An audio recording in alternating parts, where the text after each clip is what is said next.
Hey there, how's it going, everyone? Sorry it's been so long. I didn't realize that I was kind of encroaching over a week without a video. I think going forward, what I'm going to aim to do is I'd love to just do one a day, if not more. But definitely don't want it to be this long between now and the next time that I do one. So I just wanted to come here on the quicker side tonight to cover. Well, first, our case selection theory, and then just kind of revisit some of the points made by Brookings. All of a sudden, I blanked out on exactly what I was thinking about. So this came out a few weeks ago, and I guess this maybe will be I guess, the final kind of little wrap up to the New York Times. Excuse me, mm, lost my voice right there. So just kind of like with the last little companion piece to the series I did on the New York Times. So now I was kind of going back and forth. Where do you want to start? Well, I think this will probably be a better place to start. So as you can see that I previously did a video regarding just kind of discussion about, the abstract thinking and kind of like that was more of a race breakdown in terms of how those two things are different. Not those, excuse me, two things, but just the differences there. Basically, just to kind of really backtrack. This is something that I came across and was kind of tuned on to. I don't know, some time ago. So when we think about some of the evolutionary pressures behind like how we reproduce, what strategies we impose in terms of how we live and things that we do. Basically, this I don't care even tell you how I came about finding this, but this arcade selection theory started to come up some time ago. So, excuse me. So, what we're going to do is just kind of take a look at arcade selection. I think I'm going to read through it. Actually, that little sidebar right here actually kind of moves through a nice little couple abbreviated points about the difference between R selection theory and K selection theory, and the comparative point that this is actually a larger book, but there's just this whole blog that's kind of um, been built out in terms of this.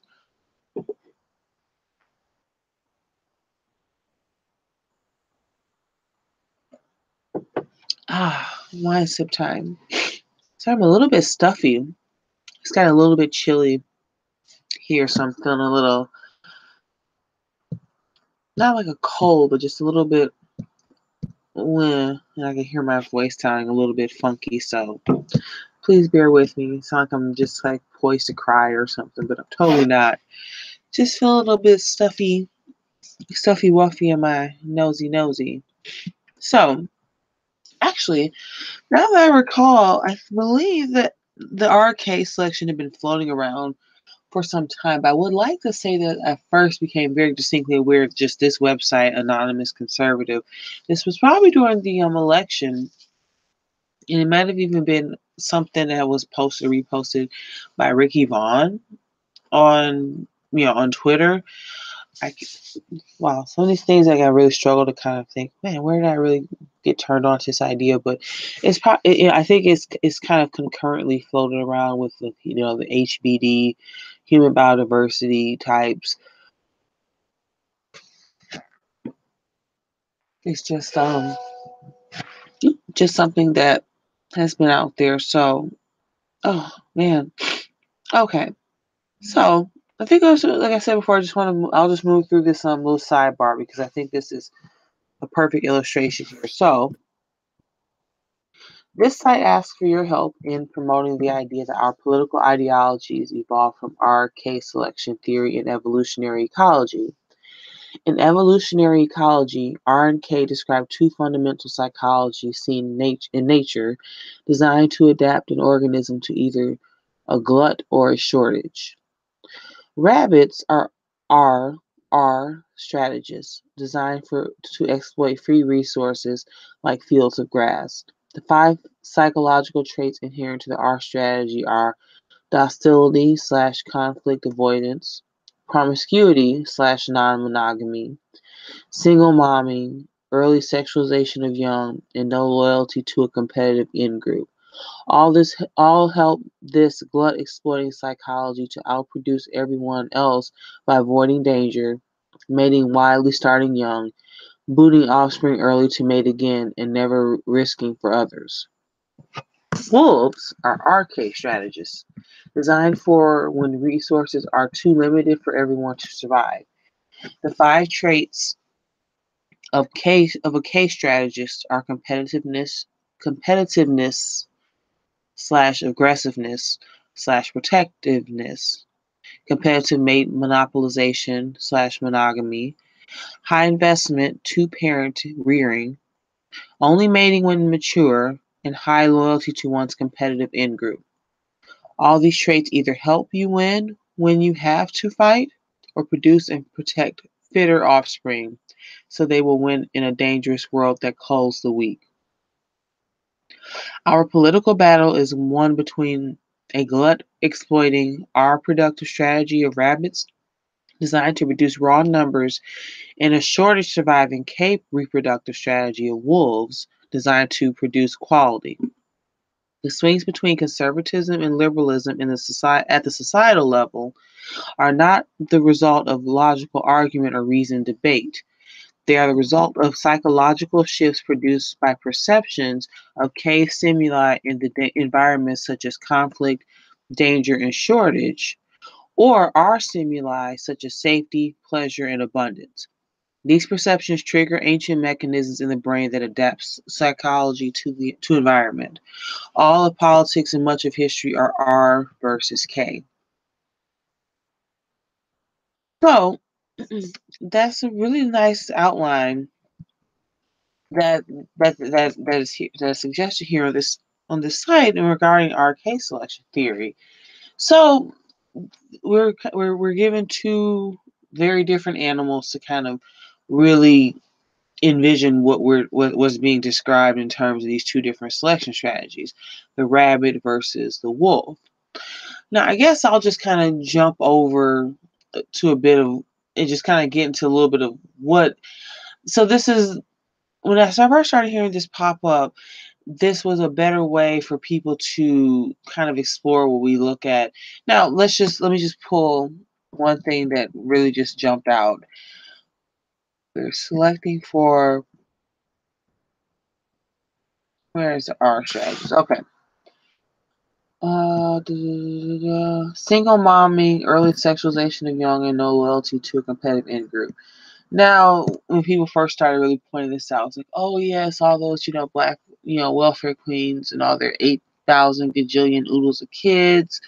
Um, so our selection is basically with the rabbits can is kind of now granted. I don't think this is how this came about. It was more of a study of again, just how people interact in the environment. And I think the bigger part of this RK selection theory discussion is to kind of pull away from the kind of left, right, this is more Democrat, this is more Republican. Even the liberal conservative, parameters are kind of setting up here. This RK selection theory is supposed to kind of give us a way. Out of it isn't the word, around it isn't the word, but we're looking at different types of stimuli and different types of environmental circumstances that make one thing more beneficial than the other. So particularly with the R strategist, the rabbit, rabbits have a very short gestation period. So again, this is kind of glutted. That's not a word. Suggested here, mating widely, starting young, booting offspring early to mate again. So when we look at a lot of this discussion, it kind of keeps coming up like, well, well, it's interesting.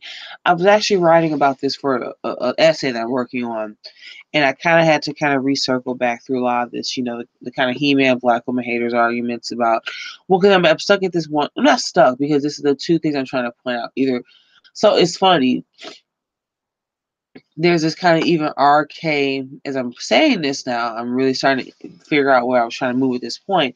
Even a lot of the criticisms, because I guess there's a lot of things to talk about, but I guess the main reason I did want to bring up RK was predominantly because of kind of the discussions that tend to sit around Black women, motherhood, children, production thereof, of, new people in the race, particularly here in this American discussion that's really evolved online. I guess with our selection is rabbits. It fits very nicely in with, the Black woman welfare queen having all these kids, living in a shoe, eight babies, 4 baby daddies, blah blah blah blah. So when this first popped up, even because I don't want to call the RK selection theory itself a dog whistle. Not that I'm like interested in trying to have some discussion. Oh, they're just dog whistling about, but I don't. I like to understand. I like alternate ways of thinking that kind of give me an idea of how things could work and may work. But I guess that is actually kind of at the heart of what the RK selection theory, as I start to see it, pass around and more people kind of broaching it, was that is kind of part of what the suggestion here is. And actually, I was even listening to I was listening to Daily Show earlier. They're behind a paywall, guys, but someone like kind of here and there, you'll find someone like uploading some of the podcasts on the YouTube. And funnily enough, today, I think I was listening to the episode from like a day or so ago, and this kind of came up in some of their discussions. But so just moving back, RK selection theory, all if in the way that this is what I just read as outlined, kind of gives us like a racial component to maybe suggest how we look at.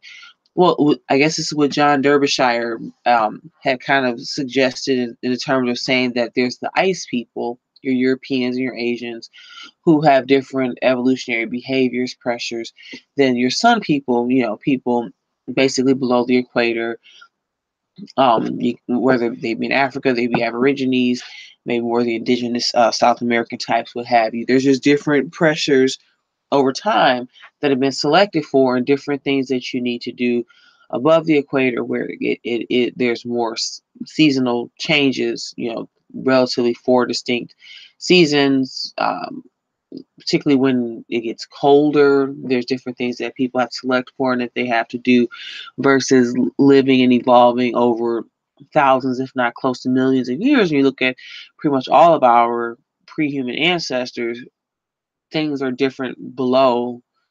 Well, is that interesting? Oh my God, that's an interesting turn of phrase from like the old kind of Wiccan pagan, uh, as above, so below. Well, we look at evolutionary, the suggestions of human biodiversity and evolutionary behaviors and pressures. It's not as above as it is below when we look at the equator and that dividing line between how people behave and how they interact. So the RK selection theory, so this is why it struck me. And this is definitely not the first time. I had been away for a week and I hadn't done a video, and I came across this in some other research I was doing. So I really just wanted to just throw it here at the wall. And so I'd like to come back to this when I can pull specific like point by point comparisons. Because I'm actually thinking, this was just something I want to introduce anyone that subscribed to me to. And I left the link below in the description because interestingly enough, the RK theory, where it fits and where it kind of gives us, particularly this American, racial, political, social discussion that we're having, the RK selection theory, I can't argue perfectly or imperfectly across the map. It kind of meets a lot of the finer points that a lot of us, black, white, male, female, end up discussing, because it kind of cuts across some of the observable differences that we see in terms of how, black and white, or I guess say black, Hispanic / whites and Asians tend to parent, how they tend to, how and when they tend to reproduce, what have you, and just those differences there. So it kind of gives you this because I get, it's removed. Like you said, like they just like there's one author and there's a couple of people who obviously worked on this together. What they come around to is this is just observations in nature, and this is speculation of, well, because again, you look at a rabbit and you look at a wolf, they're two very different types of animals. Um, it- so it's almost like one of those serendipitous things where when we're trying to maybe look at something in human population to get an idea of how organisms, because again, let's think about that. So an organism, even from like more two of our very, well, I don't want to call rabbits or wolves, simple per se, like in a really basic sense, but when we look at ourselves in comparison to the rest of the mammalian, food chain. So, and comparatively speaking, we are saying, more of our more simple creatures in terms of rabbits or wolves, all the way up to us as humans, you can extrapolate and kind of make some broader observations about us and compared to looking at other animals that fit into our direct line in the sense that we're all, I mean, just in very basic basic step that we're mammals. But even if we go over to our the reptilian brain, or like the kind of like the not pre-human, what if we call it like the lower, let's see, I'm getting myself confused. Sorry, I'm a little bit. It's been a long day. I've been up since 5. I'm like fogging myself out over here. But oh, and when I took psych in college, I was like a lot better. I was actually going over the 4 lobes of the brain. I still like remember that. I say some of them kind of goofily. Occipital. See. I say that so weird. Occipital, temporal, parietal, frontal. Those are the 4 lobes of the brain. And I still kind of, I mean, the frontal's pretty easy. The occipital lobe, those are the lobes that are kind of like around or by the ears. The parietal lobe is kind of the lower back. Right? Frontal, occipital, parietal, temporal. The temporal is kind of like the main broad cross cut against the kind of the mid crown of the head. I'm gonna quiz myself at the end of this video and see if I got that right. But the occipital lobes, that's the one right by the ears. So I always remember that because it has a lot more to do with sound and kind of balance how we process things around us. But so, since the title of the video is both R/K selection theory and the inheritance of black men, I can like just move over to the other subject instead of meandering. It's okay. I'll be honest with you folks. I took a nap, like a 20-minute power nap. So I got back. I've been working on this essay. I have a piece of chuck in the slow cooker, making some tacos for the rest of the week. So just been bouncing around, getting them ready for some upcoming travel. So I'm gonna take a power nap. I set my little video to do. And so literally I like jumped up and I was like, oh, it's 10:15. I gotta start recording. Because I felt really guilty. Actually, if anyone noticed, I had it set up earlier. Oh, I had it set up earlier last night. And I've been really, you see, I think previously I may have been sort of lying to you lovely people, just a little bit. Because I was going to yoga in the morning, but then I would say, oh, guys, I gotta get to bed, blah, blah, blah. So, like, all of last week and before that, when I was recording, I'd want to go in the morning. I have to get up at like 4:45 to make that happen. And then I kind of slagged on it for a bit, and I would just go in the evenings after work. But the past 2 days, I've been going in the morning, so I'm up at like 4:45. It's about 10:30 p.m. for me right now. So anyway, you know what I need to do? I need to take one quick step. I noticed some people doing this. I wonder if I'll get flagged for this. Let's find out. I'm gonna play a little musical interlude for you, lovely people. Little segue point for me, fuzzily waking up and getting into it. Now I'm like awake. I got my drive. I got my chutzpah. And I have like 5 videos on deck that I wanted to do for a little bit. So that's all coming. I just definitely wanted to get on tonight because I just felt like, oh, it's been so long. Oh. So let's see. How about I play you guys a little? Maybe I'll play you something I've been wanting to watch. You can see what I've been kind of into. Here I can, I can do these little breaks. I can pimp some people that like I want to like tune you guys on to. So it's funny. Where's Luke? Oh, he just went away. Oh, it was in the Worski search. So you can get like a little bit of a breath. Like sometimes I look at my recommendations, things I like watch, and I'm like, oh, this is me. So I got like Jimmy Dore, Sargon of Akkad, Beyond Black White, Matt Forney, Buddhist of Choice. Like I look at my like recommendation selections, all my like Styx Hexenhammer, Andy Nowicki. Anyway, so mono. This channel is kind of cool. It's like where post rock dwells. This is the same mono that I'm thinking of. This is the Japanese like instrumental like band. I saw them play. Now one of their albums actually around here. So I put a little mono, a little post rock on for you. I know a fair amount. Like, ooh, speaking of mentions, guys, an astronaut. Freaking love them. But yeah, I've seen mono live. Let's see.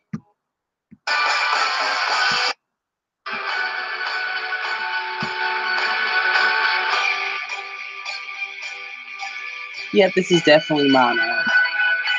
So you guys hang with that for 1 second. And take a quick breather, and I'll be back in like 2 minutes. Probably not even that long. Enjoy some mono. It's fucking rock.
Okay, I'm back. See, that was pretty rad, right? Nice musical interlude. Yeah, mono rocks. My CDs are like in this shelf up above.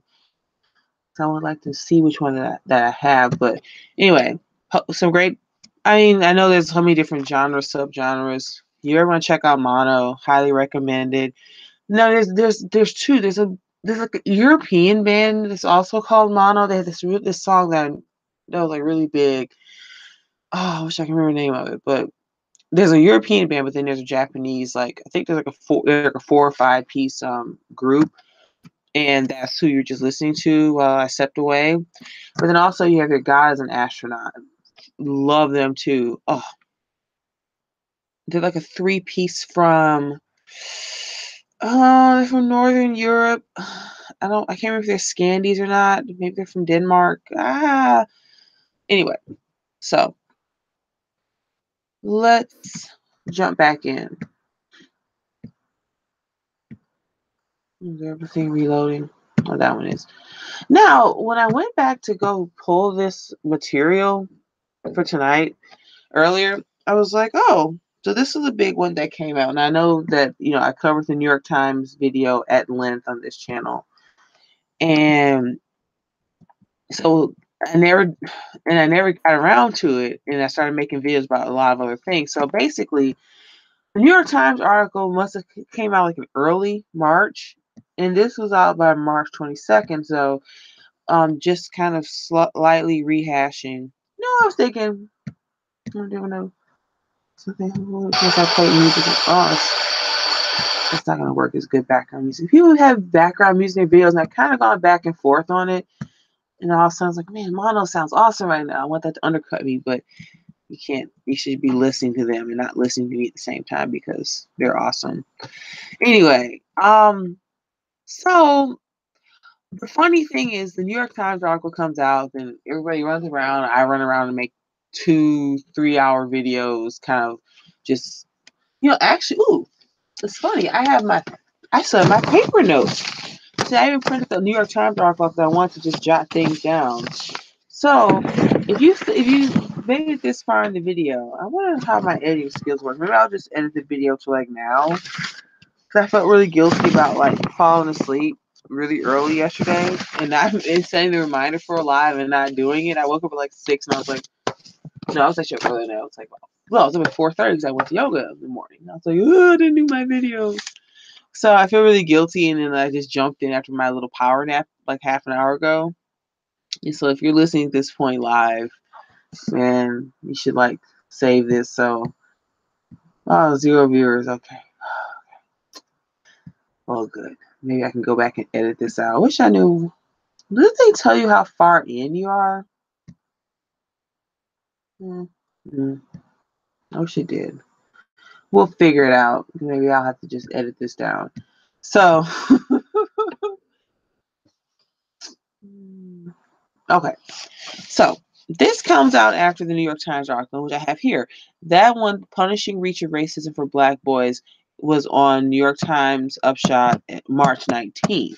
So that's actually not even as long of a time difference as I thought it would be. I thought it was longer than that. So, and again, they cited Raj Shetty and his peoples did the New York Times article. So I think what we'll just do is we'll quickly move through. We don't have to read the whole thing. It's so funny. The New York Times one was so reaching and pulling. Um, and funnily, I think I watched not Yvette Carnell, but Tone Talks. He ended up talking about the piece, and I just happened to be watching it at work because I saw it come up in a mention. And I was like, okay. And it's so funny how the New York Times one just had all these things to say and all this kind of like soft moralizing and oh, what are we gonna do and oh. And then this one is just very cut and dry. Well, one thing is that someone had pointed out, and I was glad because I think I covered that they talked to some biracial guy, kind of like the same type of Obama parentage, white American mother, some type of African father, and this was actually a black man who kind of pulled this out. It was like, well, hey, they're trying to line him up as one of us, the same way they did with Obama, and I'm like, yeah, like I never understood that, especially with the black American male experience, particularly. If someone that's a black American woman, I understand the why, but it just doesn't make any sense to me. Um, so New York Times articles filled with all this pulling, all this reaching, all this moralizing. Not that this one doesn't have it, but it's a lot more cut and dry. I feel like they spent a lot of time in the New York Times article trying to make a lot of these connections and pull and pull. This one just kind of comes back. So think about just the difference in two headlines. I guess because New York Times. It's in the search, baby. See if I'm not blocked out. Now, so just look at the two headlines. We just focus on headlines, nothing else. Extensive data shows punishing reach of racism for black boys. Now, March 19th. So again, extensive data shows punishing reach of racism for black boys. Published March 19th, 2018. Brookings.edu. The Inheritance of Black Poverty. It's all about the men. Thursday, March 22nd, 2018. And so even just between those two different things, I found that very funny how we alternate from black boys, saw violin, in this kind of like long-winded. I don't call it long-winded. Well, it's funny. It's not long-winded. It's just long in terms of just where they try to move and take you through. So the big thing is, well, that said was very key. they basically admit it's not about having black men actually be. Well, first, there's nothing about marriage. Well, they mentioned it, but that's the key thing. They don't have to be married or living in the home with the children. Now, then again, that leaves another question. Is the mother of the children live there? Is she not there? How are we measuring this home dynamic? Basically, he doesn't need to be living there and with them, but being in the given census tract that these black boys inhabit is what's making a difference. So they don't really. So that was the setup there. But then we come over here a few days later to Brooking. So then it's all about the men. So it's so funny because then, well, we're saying because this was something that came up here, where we have to help. No, that's this one. Never mind. Let me just tell you, I probably won't drop this in link again. I did in like 2 or 3 other videos on it. You should go back and watch them because I think they're pretty awesome. That do cover this whole article extensively, but for the sake of just moving into the Brookings.edu study that comes literally on the heels of it. So the key thing I just saw was hilarious because I remember this came out and I saw a couple this shared on Facebook and a couple more black women focused circles that I tend to like follow and watch, how we just all kind of swooped in on this because it was so funny. New York Times article comes out with a small violins and kind of steers the narrative into just kind of woo woo woo, and especially because this happens right before the Stephon Clark thing and right before the tragedy of my Starbucks last week. I, I don't know. Maybe I'll talk about that. Maybe I won't. It's so pathetic at this point now, especially from Stephon Clark, Stephon to Starbucks. Like, there you go. From Stephon to Starbucks. The black males, victim narrative bullshit in like 2 weeks of time. It's almost like I feel like it was some kind of setup. That like, well, there's a couple people suggest the whole Starbucks thing is a setup for some virtue signaling, but anyway. So we go from the New York Times small violins article to this literally a few days later. So again, like I kind of speculated in the other videos, I think if they really everyone knows the truth. Everyone knows exactly what the primary problem is here, or the problem that we haven't designed any way to really fix. So the poor black boys can't escape racism, but then the poverty is caused by the men. Well, after we go through this, because again, it's not a very long article, and I don't need to read all of it.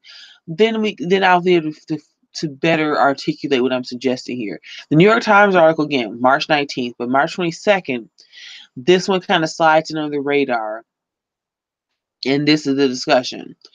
Black Americans born poor are much less likely to move up the income ladder than those in other racial groups, especially whites. Why? Many factors are at work, including educational inequalities, neighborhood effects, workplace discrimination, parenting, access to credit, rates of incarceration, and so on. Black men stuck in poverty, Chetty's latest. But gender is a big part of the story too, as detailed in a new paper from the Equality of Opportunity Project, Race and Economic Opportunity in the United States, an Intergenerational Perspective by Ross Shetty, Nathaniel Hendren, Maggie Jones, and Sonia Porter. As always, there's a huge amount of data analysis in the new paper, but the finding is that race gaps in intergenerational mobility largely reflect the poor outcomes for Black men. The report is another contribution to the growing literature showing that race gaps in the intergenerational persistence of poverty are in large part the result of poor outcomes for Black men. Specifically, Shetty et al. Show that Black men born to low income parents are much more likely to end up with a low individual income than Black women, white women, and especially white men. So that was there. I know we wrote into that before previously. So far, it's outcomes for poor Black men. They poor for a lot of reasons: educational inequalities, school to prison pipeline, neighborhood effects. I don't know, gentrification, too many Starbucks in neighborhoods, workplace discrimination, parenting, access to credit. Probably redlining. The simp loans given out leading to 2008 crisis, rates of incarceration because just incarceration just happens, I mean, it's like, rates, it's like, it's the way we talk about rates of incarceration is so funny. It's almost the way we just kind of very succinctly state, well, if you live in the Pacific Northwest, the rates of rainfall is, 5 inches per square capita. Just in the way, we know that rain is a given in the Pacific Northwest and those kind of wetter, climes, is a near year round fact. And then with rates of incarceration of Black men, it's just said just as freewheeling as that. It's just rates of incarceration of Black men are always just going to be high because they're just high. And then the implication is always supposed to be there's some inequality there, like someone is just walking around, just targeting Black men and throwing in jail. It's not the fact that incarceration is usually tied to the committal of some type of criminal activity. And again, in my very inner kind of quasi post and cap way of looking at things, there's a lot of things that shouldn't be crimes. And I'm very much pro legalization of pretty much most drugs, most vices, and all that stuff. So the funny thing is, if anybody that is going for in the comments when, oh, you just try to talk about Black men and all the little pouting and the bullshit, let me first tell you, I'm actually probably very more anarcho-capitalist and more for the decriminalization and legalization of lots of drugs and some types of vice and things that we talk about. And so in a societal sense, I'm actually some of the things that Black men overwhelmingly go to jail for, some of the things they really shouldn't. Like as far as there's a whole weed discussion that's coming up, legalization, criminalization, the whole pot store thing. They're starting to talk about non-whites and women. It's more of that develops. That's something I can come back to later. But they just say rates of incarceration. It just always strikes me as like it's just some given that they're just going to be in jail. But then if you call them a thug or suggest there's something wrong with Black men, as this is suggesting, you're just some Fox News, neocon racist ranting, but you're basically telling me that these things just befall you specifically. So who am I to make the connection between what you're saying and suggesting and what the data pulls?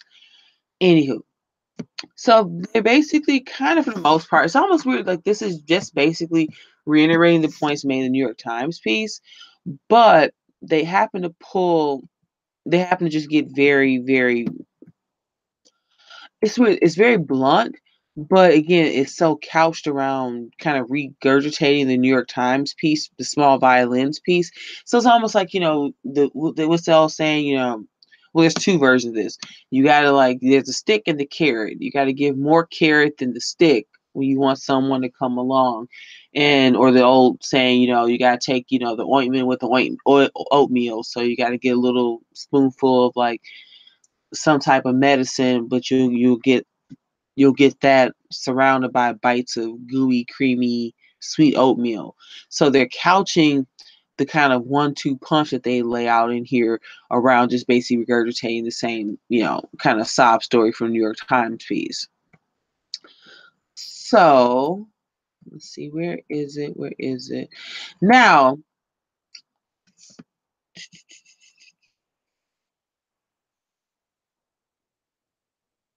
well, here's one. Let's just start here because I already said this before. Lower marriage rates aren't hurting Black mobility.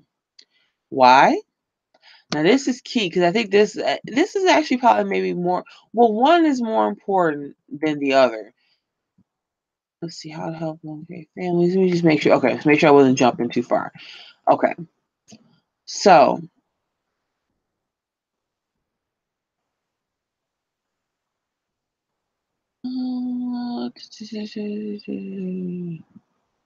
okay, so no, this is actually, let's start here. So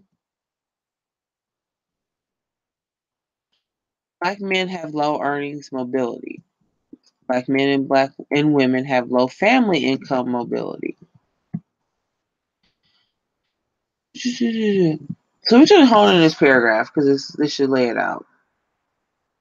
The headline finding here is that among those who grow up poor, Black women are the only group showing a marked difference between the risk of being in the bottom quintile of the individual earnings distribution for each gender and the risk of being in the bottom quintile of the family income distribution for the whole age cohort.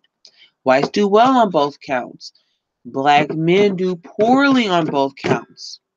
Black women do reasonably well on the first and very poorly on the second. The result is probably driven by the fact that Black women tend to create families with Black men who do poorly on both counts and thus bring down the family income results for Black women. So that's the one of the 1-2 punch here. So I think what I'll just do, I'll spend a little time here at this point. I'll move into the other second 1-2 punch and not go too long. Because again, I didn't want to make this too long of a video, and I think I might have one more up my sleeve before bed tonight. So just riffing off of this point, because this is when I started seeing this shared, that particularly the Black women came back around to, is so, because again, this almost goes right back to New York Times article about the whole marriage and why they were even so I guess that's the key thing with this first part one of the 1-2 punch. With this in the New York Times article, both, and it's so funny, I don't know if they really intended to do this. And if they did, it's kind of awesome because I don't think it's hard because I've seen the argument now for maybe the past 5 or 6 years online with Black women, Black men going back and forth. The Weaves, welfare, and WIC argument. Oh, well, all you Black men just want white women, and you just leaving sisters, and what can we do to get the brothers to come back to lead us? Why won't you Black women? All these back and forth, back and forth, back and forth. So, but the funny thing is, I keep something's bothering me, and I was writing about this tonight. Nobody really ever talks marriage, but when people want to use it kind of as a crutch against the other, it comes up a bit. But they're both basically saying that does not matter. But the key thing why it doesn't matter is not just because everyone's a feminist or all men are just out here, running around being cats forever. When we're talking specifically about Black American men and women, which these two studies are pretty much isolated towards, even though they can encompass other people falling a little bit outside those parameters in the West. But that's one of the key things. It's not so the marriage itself. We're having a discussion about Judeo-Christian values, the same way the abortion discussion comes up again with Blacks over and over again over the past X amount of years or so as we have these discussions. That doesn't matter if you aren't bringing anything to the table financially. So again, like I said, if Black men are doing too bad, they're not doing well across both of these metrics. So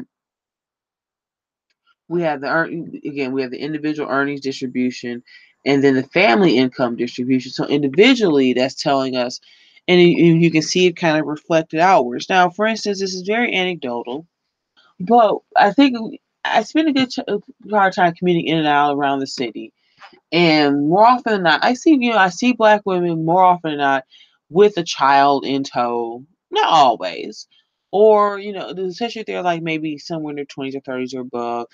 Um, maybe you see him like just average, working class Black woman. She's got some kind of scrubs on. She's like likely a CNA or something.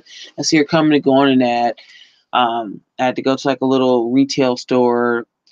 I guess what I'm trying to say, I see most Black women and that's also the difference between men and women. Because the way I see Black men tend to meander, and I see this across the age spectrum. I see it like there's this intersection I have to travel through, and I'm always a little bit annoyed. Like the potentially younger Black boys just shuffle through. You all know what I'm talking about. They shuffle against the crosswalk or against the light, and they kind of meander. And I see that at the lower end in terms of age, from like the young preteen Black boys up until about the early mid-20s. Then across the middle, and then up until about the 60s or 70s, I see the same thing with older Black men. They're usually like, this will be sometime maybe at the very end of the business day, like anywhere from like 3 to like 6 p.m. Particularly, I noticed this maybe a little bit earlier in the day too, but more often not, even the older ones who, like the younger ones, you can say are either coming to school, going to school, maybe they're in school part-time, but these are Black men who are markedly like adult men who are not in any type of like, K through 12 or any type of school. They're they're distinctly older men, and I don't really see them doing anything. They're just kind of meandering about their day. Usually on the weekends, particularly like on Saturday, and I'm driving past a certain area, the library is always getting ready to open. I made a point to notice to stop and look. 'Cause I usually get the red light right there before I continue on my journey. And the majority of people I see, like I see, some older white women, and I see a few white men. I see, smattering of black women, but I see it. And I notice this in the other upper Midwestern city I used to live in.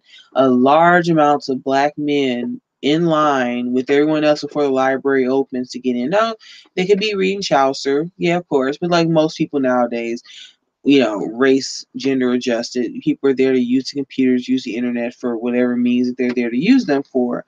So I guess what I'm saying, fools, like I see across the spectrum where this headline or this note is coming into play, that more often than not that black men aren't represented very well across the spectrum. So this inherence of poverty is about the men that makes that there's anecdotal proof that almost any of us can cite. I even think about this, like I said before, I know that this in the video probably a month or two ago when I started the channel. I think this is one big thing that black men that have the ability should be working on. So all videos on alphas and betas, MGTOW, blah blah blah. There's so many. I mean, even black men to no fault of their own, maybe some drugs, some drinking, just some hardships befall them. How many black men make up a lot of like the long term homeless you see in a lot of major cities? Um, that's really sad. And then, I think other black men, especially the ones who say they don't want to help black women, we all left them for working welfare in 1965, blah, blah, blah, blah. And I'm always like, in the background, well, fine. But, like, maybe y'all could turn some of your attention or energy towards helping some of your brothers out here on the streets and helping them out. So, didn't mean to venture off. I ventured a little too far onto that point. So, just bringing it back around to what they're stating. So individual earnings, they're doing poorly. And then family income, they're doing poor. So that's the separation. I just kind of gave an anecdotal individual observation. The family income part is key because this is something I saw come up with a couple of black women, particularly about this.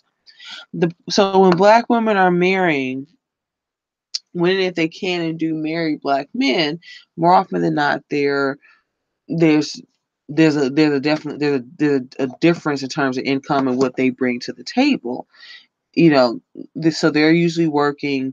There's children to be taken care of and to provide for and care for. So we have, um, so when we look at some of like there's uh, I might have to just pull it up and just go over piece by piece. Basically, there was a story that kind of some Facebook post that kind of went around and went viral. So basically, this black woman's writing. So if you're a black woman that's married and you're waking up at like 4 o'clock to cook for everybody, get the kids dressed, do homework, come home, wash dishes, blah blah, and you married and you're doing all this, you're not really like in a married relationship. You're just basically the help. So and then the stories of him needing to borrow the car to go look for a job, even these even on the more, this kind of gets to a little bit more of a spread. The kind of and that we see, that's the thing. I'm not trying to just say this is all tied to like violent crime, but funnily enough, we see these stories. There was a story like this back in my old hometown, like about a year or so ago. And then I've seen more of these where like there's like some black woman, usually somewhere in her 20s or early 30s. She got some boyfriend. Now she's got a son or a daughter or both from some previous relationship. She starts dating some nigga, and he ain't got no job. And so while she goes and works as a CNA or like the T-Mobile store, whatever the hell she do, this nigga stay home babysitting her like kids. Sometimes it's their kids together. So that's definitely something that happens too.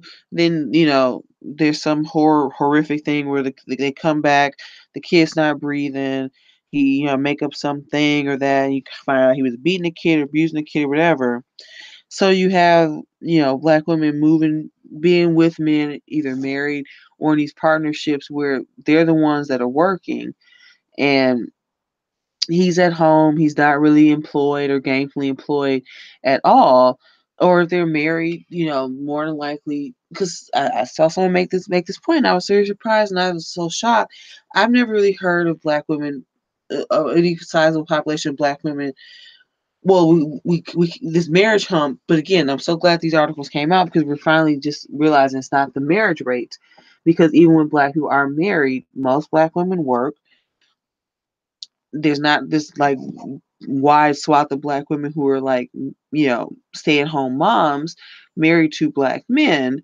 So I kind of lost that there. I was trying to give a good anecdotal summary, but I think I kind of missed the mark on that one. So, but the family income in closing is with black men doing poorly there is because more often than not, yeah, they're married, maybe they're working, but they're not. Again, they hit so many of the low marks compared to every other group of men that we're just constantly always having this like. So even when you marry one of them, that's not necessarily good enough. Like like for instance, you can find a lot of white men who work working class jobs, and they're happy to work them. I have to imagine, they just kind of do what they do. So, but like, and this is really trying not to like, it's not gonna come out the way I want it to come out. But you meet a white guy who works like just I'm gonna not even gonna specify just some type of working class, somewhere below 50,000 a year, maybe somewhere 30, 50 grand. He's happy to do it. That's part of his class. That's what he does. And most white men, overwhelmingly to me like that, they may hate their job, they may hate their life, they may hate their wife, they hate their whatever, but they do it. They're there. Again, like I said previously, there's more of a horizon. You can meet a Mexican that's like, doing your landscaping, but then you even more so over the next decade, you'll see more of this. You'll see a Mexican, his son, went to college with you, and then he grows up and he marries and he's working some like, kind of middle class job. We're seeing them even within this past 20, 30 years with their second and third generation children beyond, and more circles just kind of move up. Not saying everybody's like, Mexican that's here like washing dishes. Now their son's like a middle manager for like, Apple or something. I'm not saying that, but I'm just suggesting there's a much more broad horizon and spectrum for them than there is for black people in general, black men in particular. So the family income now, like I mean, if you're a black man and you work at the post office, or you're a middle manager, or you work some service industry job, that's all fine and dandy and good, to be gainfully employed. But more often than not, with a lot of black men, this is where a lot of these MGTOW, arrogant den dudes get. I always find myself laughing because I always back in here thinking, and I have white male and female friends, particularly white male friends, who some who make 30,000 a year, some who are worth quite a bit of change, and that they're various different ages and they've worked. So some of the things that black men kind of consider them being accomplished and gainfully employed are really only just jobs and income levels that an average white man, he'd be satisfied. He definitely wouldn't be bragging about it. But again, this kind of comes back to something I think Kendall pointed out once, like, some of these black men, they're so happy about not being on the prison yard versus the schoolyard and having like a job, that they don't really understand that most other men, the things that they seem so happy to boast about, they only really get to boast about because in comparison to Pookie and them, in Alcatraz or whatever, yeah, you're doing exceptionally well, but that's the benchmark that you're being compared against.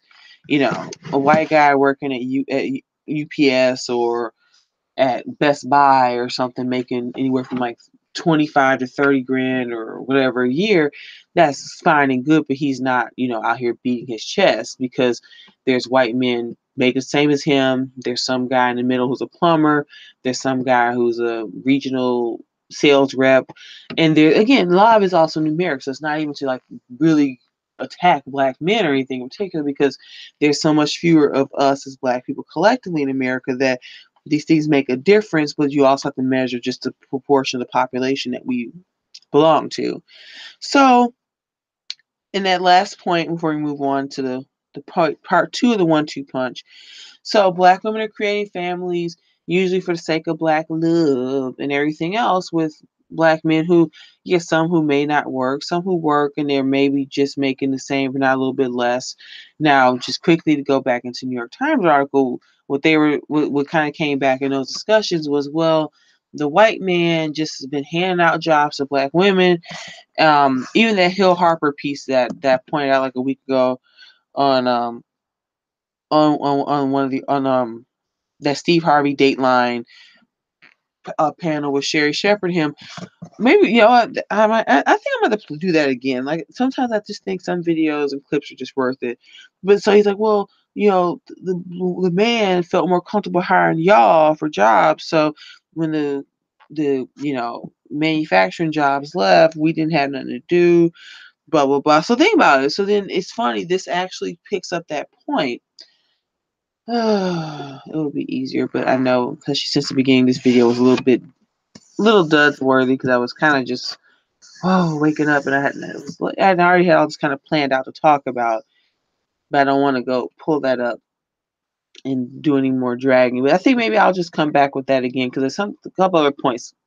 Sometimes you find a clip so perfect that it's worth returning to, and that's probably what I'm gonna have to do with that one. But anyway, so they're having children and starting families with black men who, and again, like if we take Hill Harper's argument, well, the jobs left, they found it hard to find other types of work or employment, so they need sisters' help. So black women, so just following his logic and kind of tying that to this observation.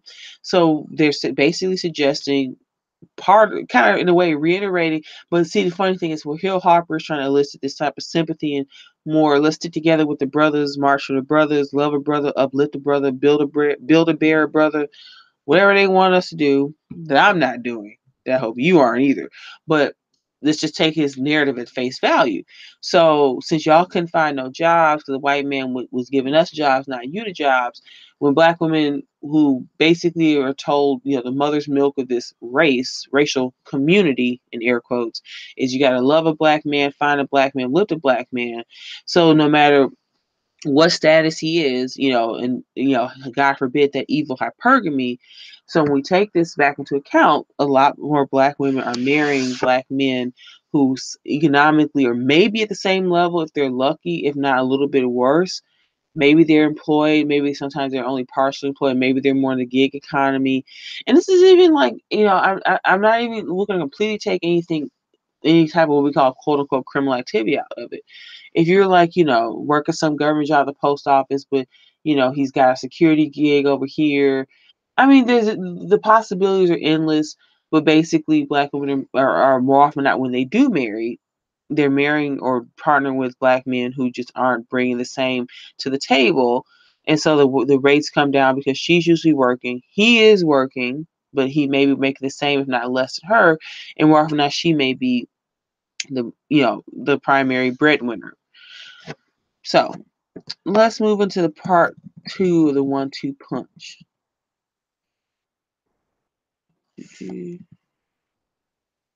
Lower marriage rates aren't hurting black mobility. Why? Various explanations could be given. The most obvious is that, assuming marriages or cohabitation mostly occur within racial groups, black women's family position is damaged directly or indirectly by the poor outcomes for black men.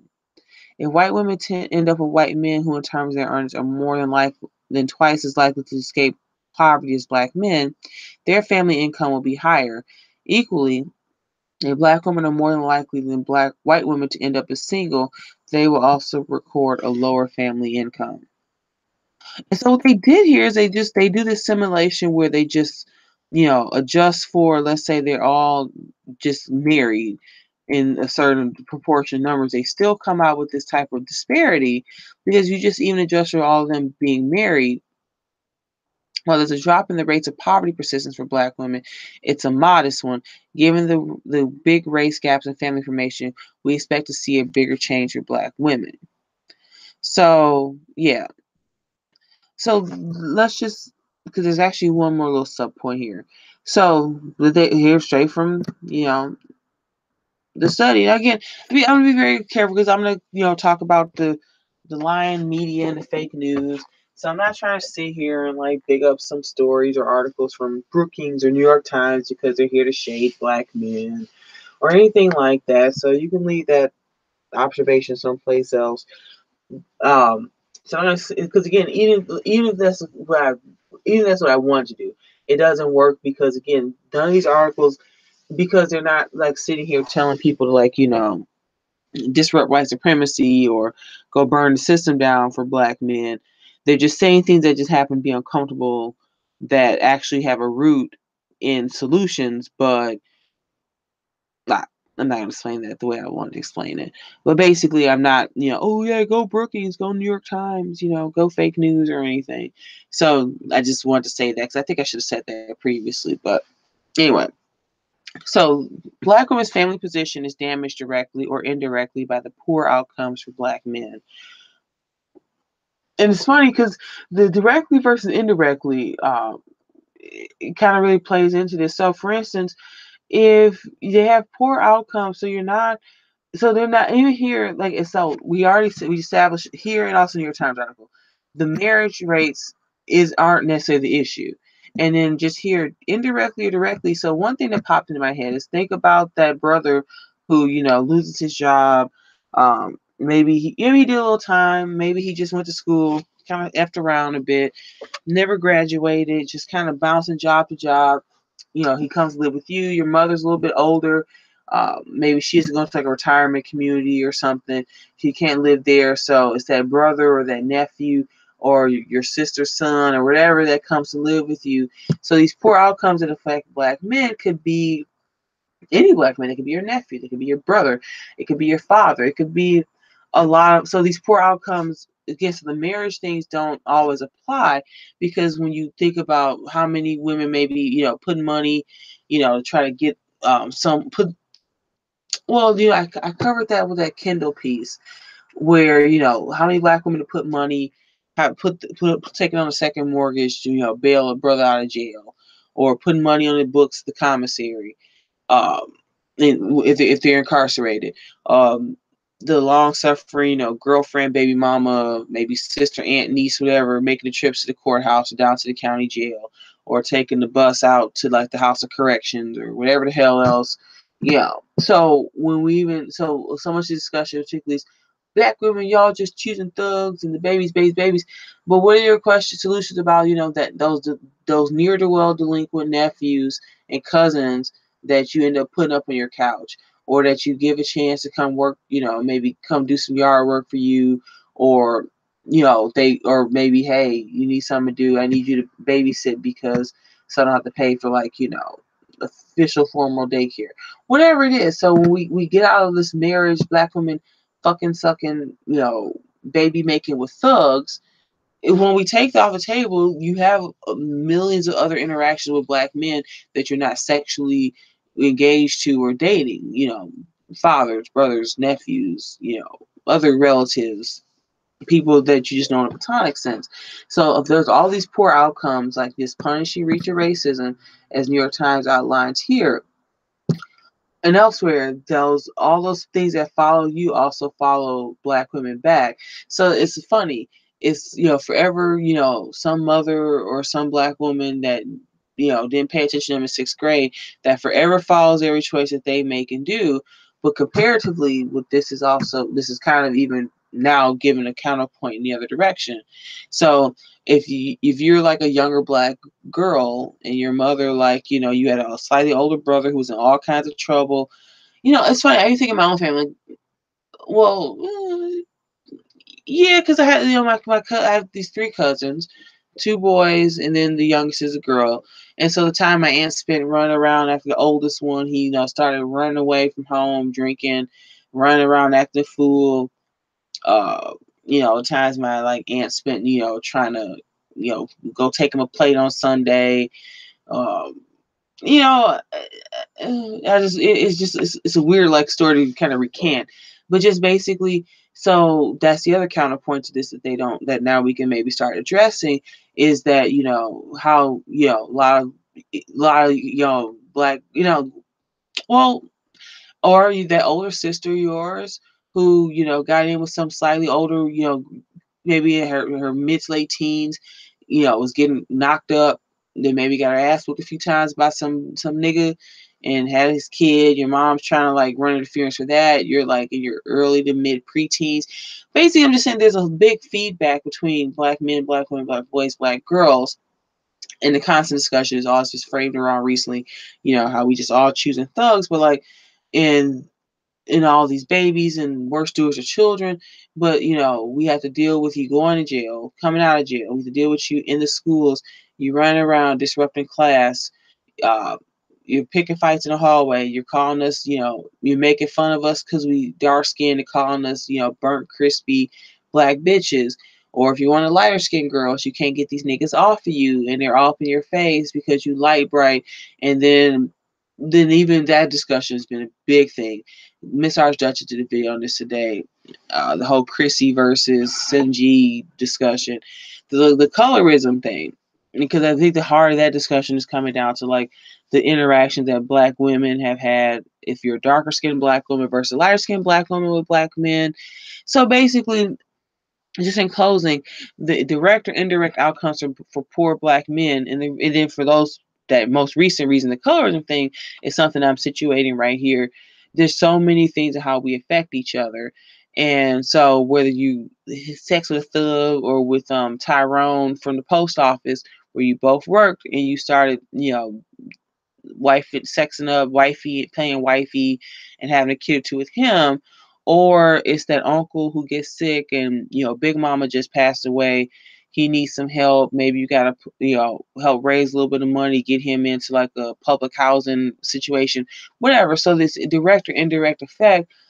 Again, we could move the discussion away from y'all just having sex with thugs and bastard baby makers, worse stewards of children, to a lot of the other thousands of interactions that black women have with black men and their poor outcomes that it indirectly or directly affect us. So I'm done with that point. I'm beating that into the ground. So help black men to help black families. Why are they so between this and the New York Times article, again, you can check out my channel. I covered that extensively.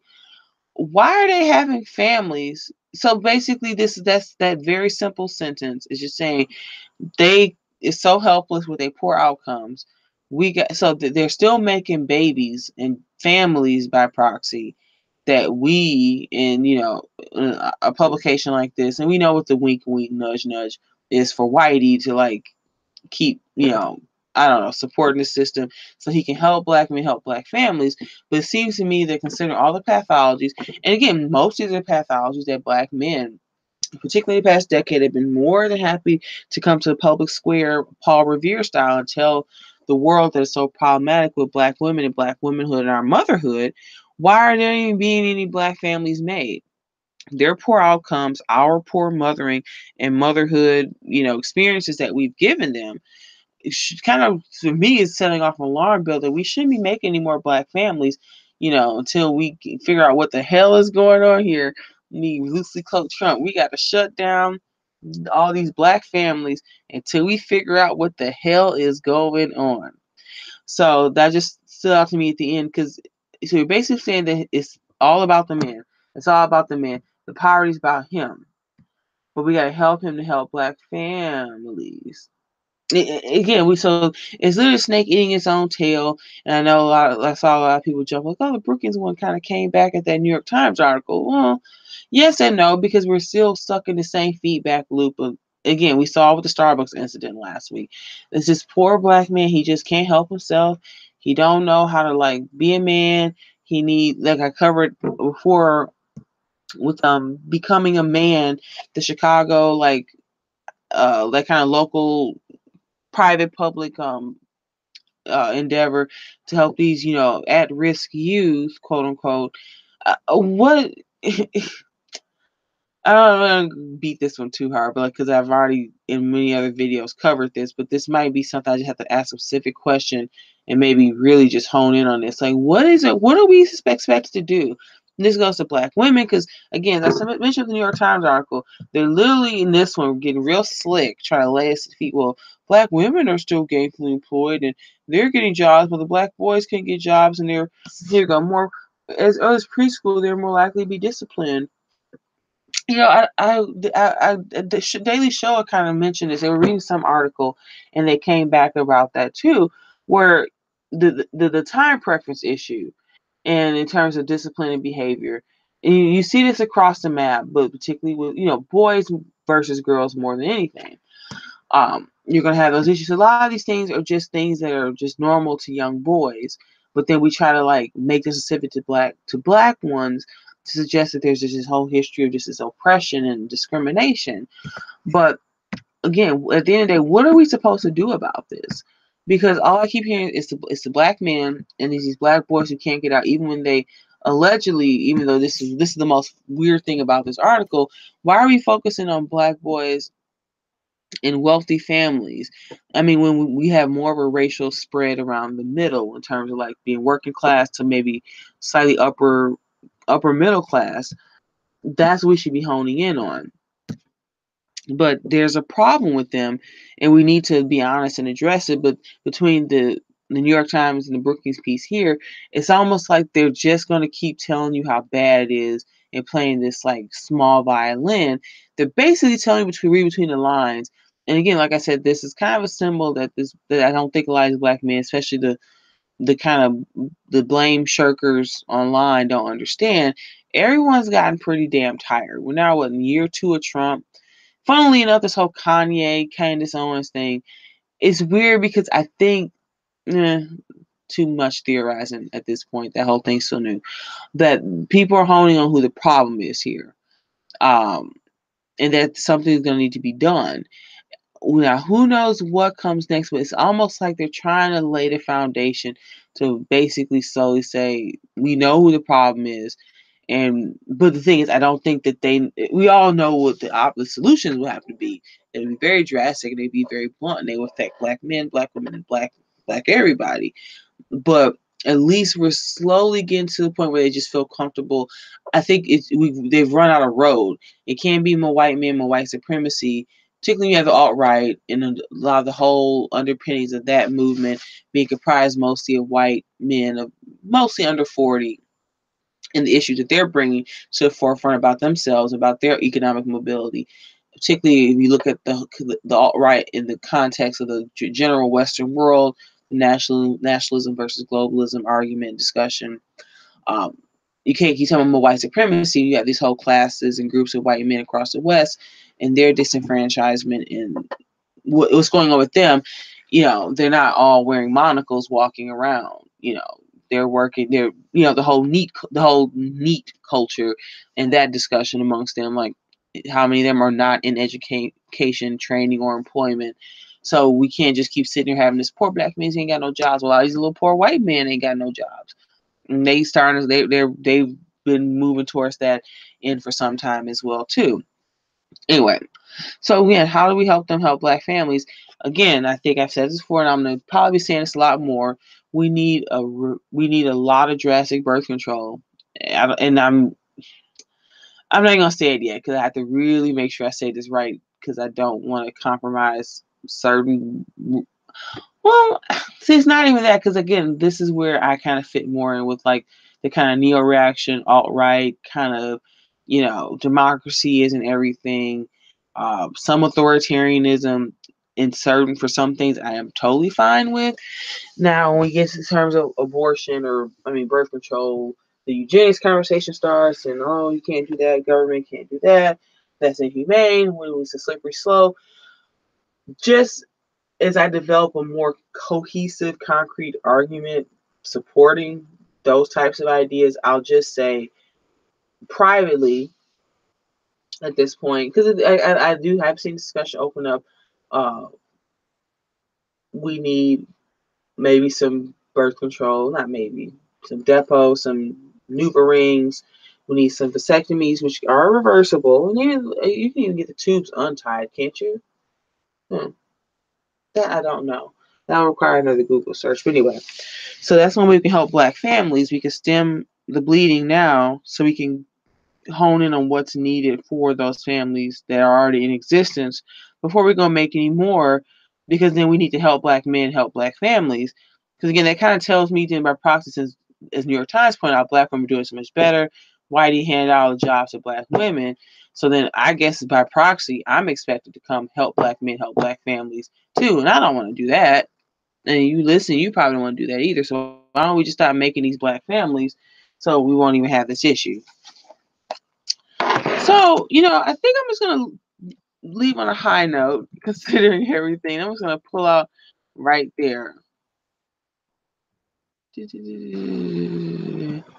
I think I'm just going to close it right here because I think I may have one more in me, maybe, or that'll have to come tomorrow. But I won't know unless I stop here, recalibrate, and decide. I guess either way, before I go on this one, let me get my little list out because a couple. Where is it? Had a little list. Oh, of topics I want to cover.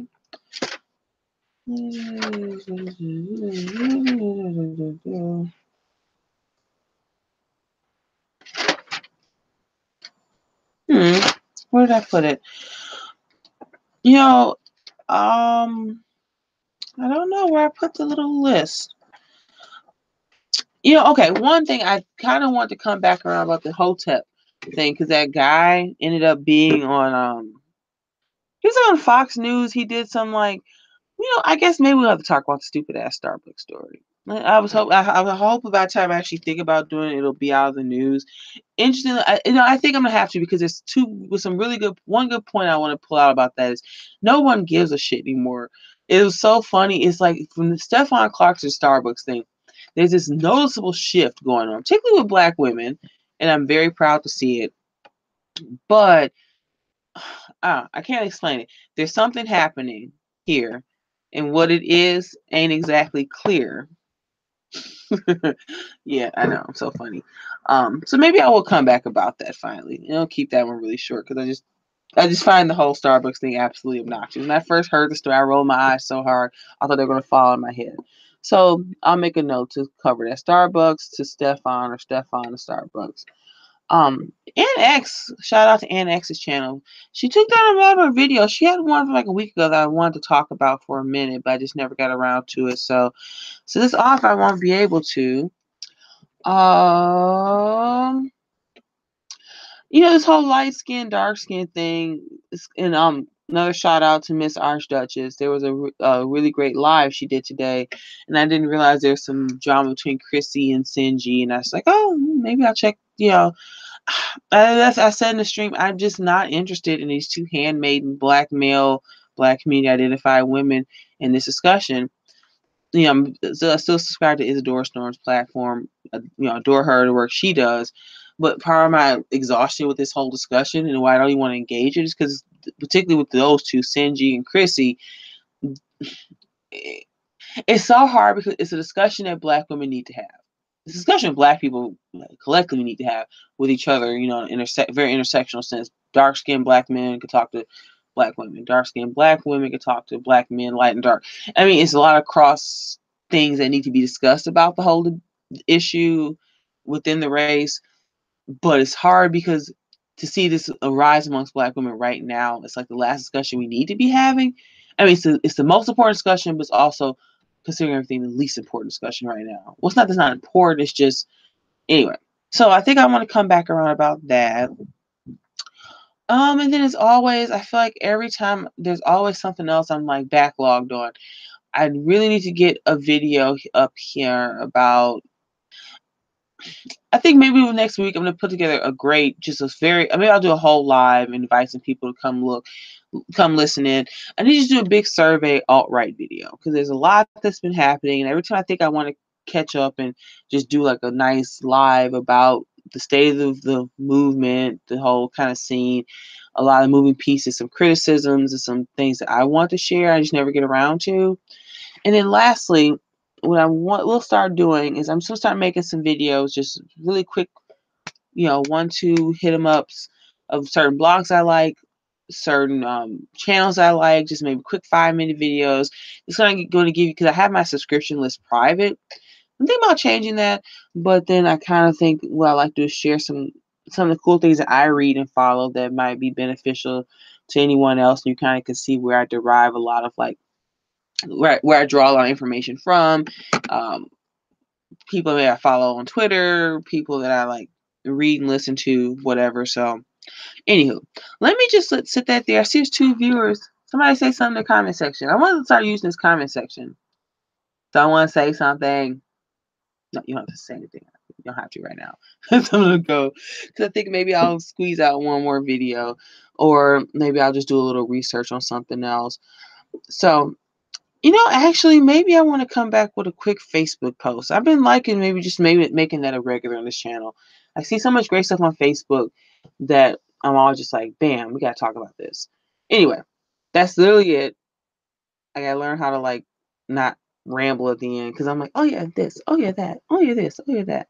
So Starbucks, Stephon Clark, light skin, dark skin discussion, subs, YouTube channels that I like. So I'm starting a new little list. So the goal is not to ever go a whole week without, recording something for you folks out there. Lots of always want to talk about, but IRL life. It is what it is. So let me leave that here. I might be back with another one in a few. It's just a little shy of midnight for me here. So I kind of want to say no, but I kind of want to say yes. So we'll see. Anywho, thanks for listening, and I'll catch you very soon.